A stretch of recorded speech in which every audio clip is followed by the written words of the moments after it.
पूरे देश में कोविड की महामारी बुरी तरह से फैली हुई थी और बहुत से लोग इसका शिकार बन रहे थे। एक दिन ऐसे ही एकाएक संजू के मायके में संजू के ससुराल से फ़ोन आया कि संजू कोविड के लास्ट स्टेज में चली गई थी और उसकी मृत्यु हो गई है। संजू के मायके में सब परेशान हो गए कि एकाएक यह क्या हो गया। उनकी इकलौती बेटी संजू इस दुनिया से चली गई। किसी को यकीन नहीं हो रहा था, लेकिन वह वक्त ही ऐसा था कि किसी को कुछ भी समझ में नहीं आ रहा था। कोई भी संजू के अंतिम संस्कार में नहीं जा पाया क्योंकि कोविड महामारी की वजह से पूरे देश में लॉकडाउन लगा था और वह वक्त ही ऐसा था कि लोग अपनों के ही अंतिम संस्कार में भी शामिल नहीं हो सकते थे। जल्दी जल्दी में पूरी सुरक्षा के साथ संजू का अंतिम संस्कार उसके ससुराल वालों द्वारा कर दिया गया और उसके मायके वाले अपने घर में बैठे उसकी याद में आंसू बहाते रहे और सोचते रहे कि एकाएक यह क्या महामारी आ गई, कितने परिवारों को लील गई। पता नहीं यह सब कुछ कब खत्म होगा। संजू की शादी हुए लगभग 1 साल हुआ था और वह काफ़ी खुश थी अपने ससुराल में।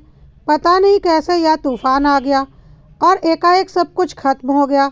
खैर, ईश्वर की मर्जी के आगे कोई क्या कर सकता है।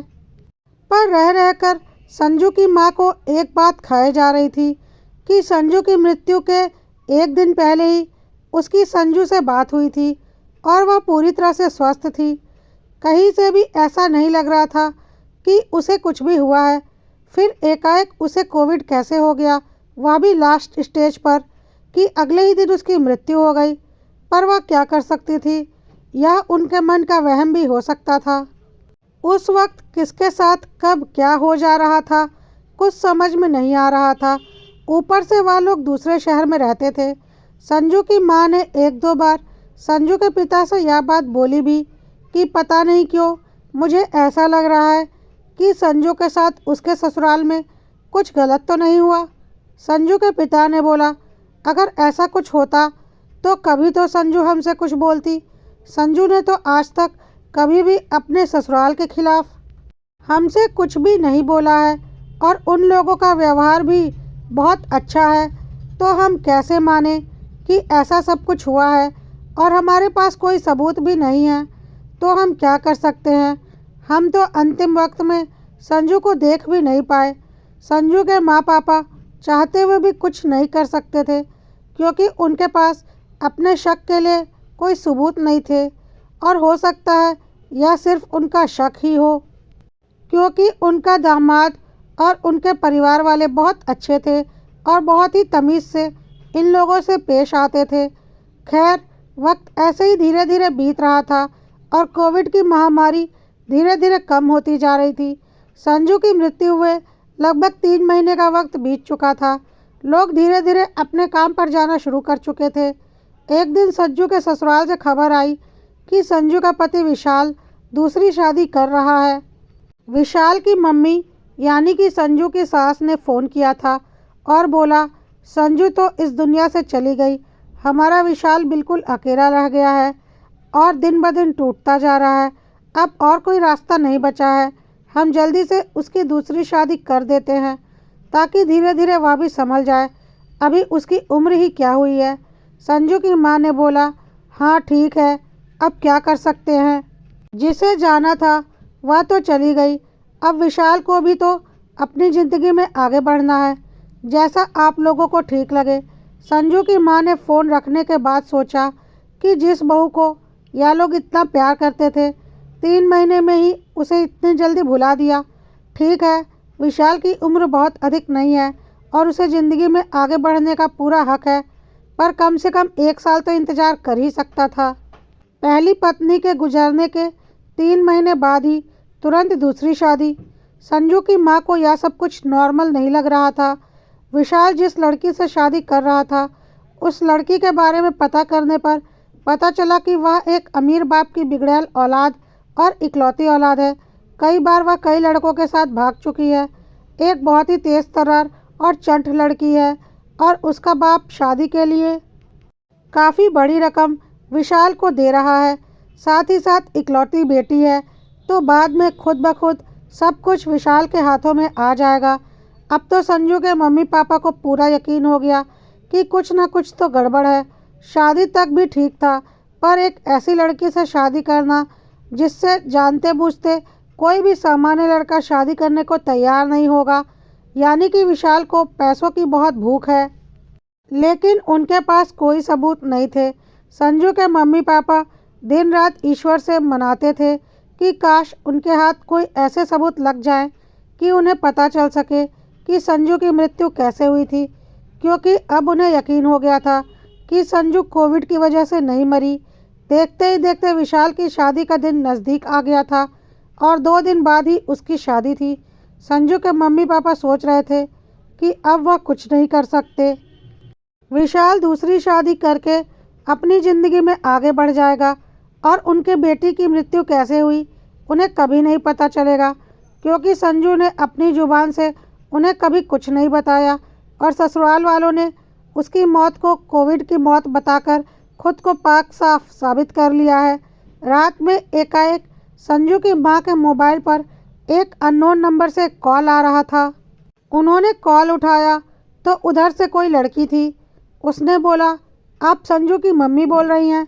संजू की मां ने बोला, हाँ मैं संजू की मम्मी बोल रही हूँ, आप कौन हैं? उस लड़की ने बोला, हेलो आंटी, मेरा नाम रिया है और मैं अमेरिका में रहती हूँ।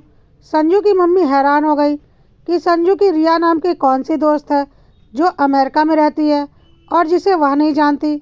संजू की मम्मी ने बोला, तुम कौन हो बेटा, मैं तुम्हें नहीं जानती। रिया ने बोला, आंटी संजू कहाँ है, उससे बात हो सकती है क्या? संजू की मम्मी ने बोला, बेटा संजू तो कोविड की वजह से इस दुनिया से चली गई 3 महीने पहले ही, क्या तुम्हें पता नहीं? रिया ने बोला, ओ गॉड, यह क्या हो गया? आंटी ऐसा नहीं हो सकता, संजू कोविड से नहीं मरी है। पता नहीं क्यों मेरा दिल बहुत घबरा रहा था, इसीलिए मैंने आपको फ़ोन लगाया और आपका नंबर मुझे संजू ने ही दिया था। संजू की मम्मी ने बोला, बेटा तुम मुझे साफ साफ पूरी बात बताओ, मुझे कुछ भी समझ में नहीं आ रहा है।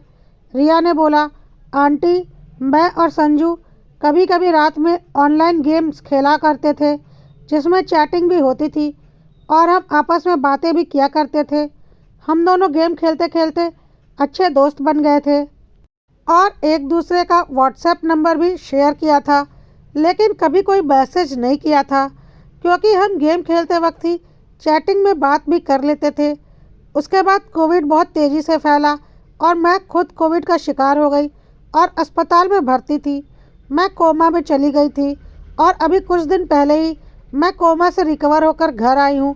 आज मैंने अपना मोबाइल देखा, मेरे मोबाइल में संजू की एक वीडियो आई हुई थी, साथ में एक मैसेज था जिसमें आपका फ़ोन नंबर लिखा हुआ था और लिखा था, यह वीडियो मेरी मम्मी को फॉरवर्ड कर देना और मैं तुम्हें यह वीडियो सेंड करके अपने व्हाट्सएप से तुम्हारा चैट और तुम्हारा नंबर डिलीट कर रही हूँ ताकि किसी को कुछ भी पता ना चले कि मैंने तुम्हें कोई वीडियो भेजी है, क्योंकि अगर मुझे कुछ हो जाता है तो मेरा फ़ोन यह लोग ज़रूर चेक करेंगे और अगर मुझे कुछ नहीं होता और यह सिर्फ मेरा वहम होता है तो भी मैं नहीं चाहती कि इसकी वजह से मेरे घर में कोई टेंशन हो। संजू का वह वीडियो देखते ही मैं परेशान हो गई और मैंने संजू को कॉल किया, लेकिन उसका फ़ोन स्विच ऑफ आ रहा है, इसलिए मैंने तुरंत आपको कॉल किया और आपको वह वीडियो भी सेंड किया है। आप देख लीजिए। संजू की मां ने जब वीडियो देखा तो वह हैरान हो गई।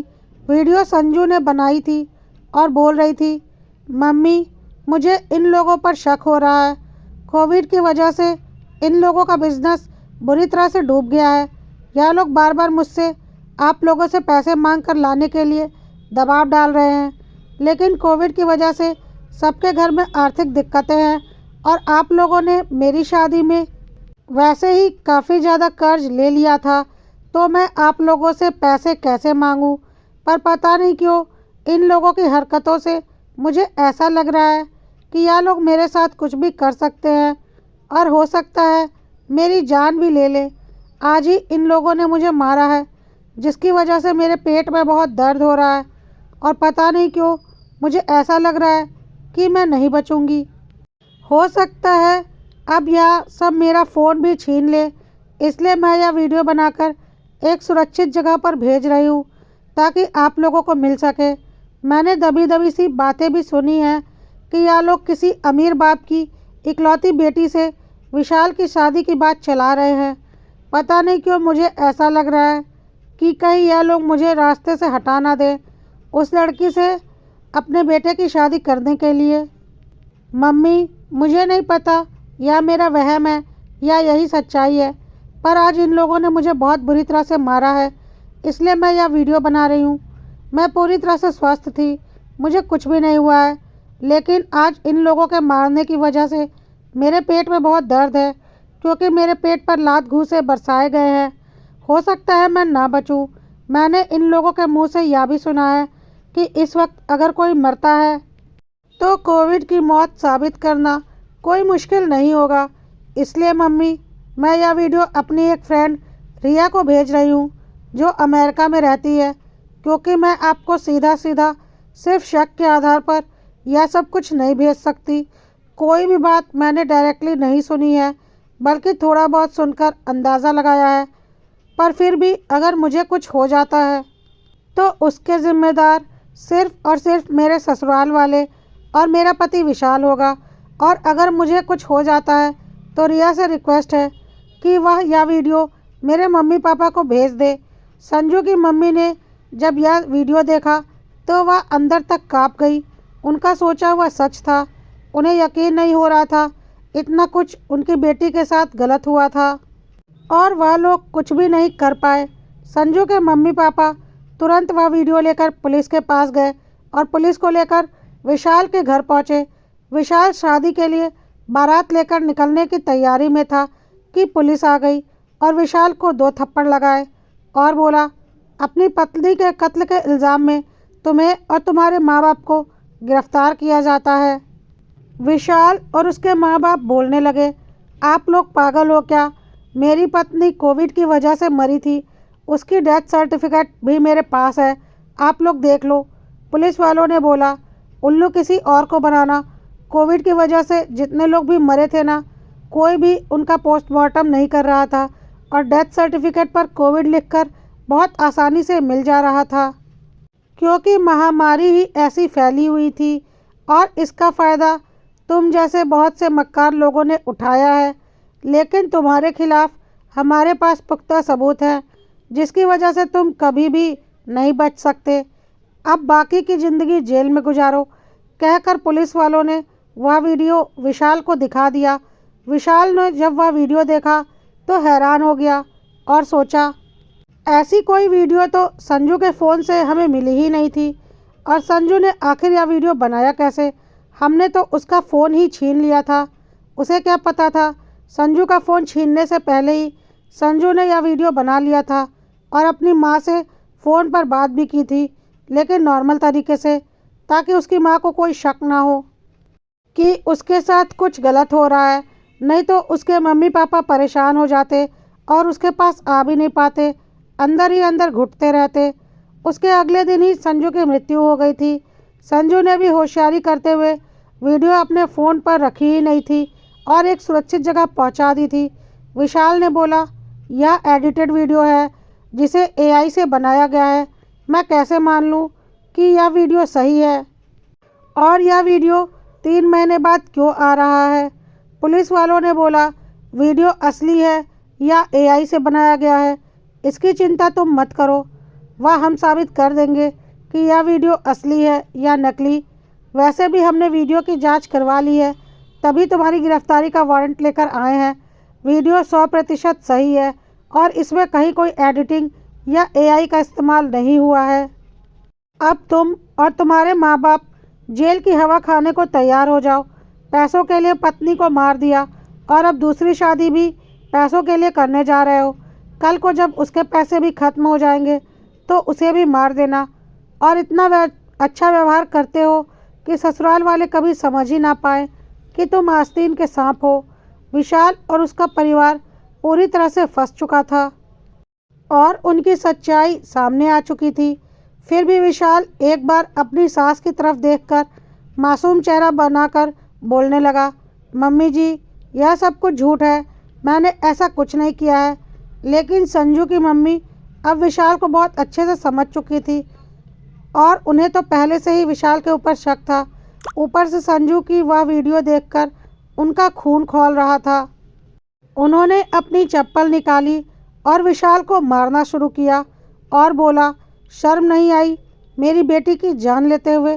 तुझे तो नर्क में भी जगह नहीं मिलेगी और तेरे इस घटिया माँ बाप को भी।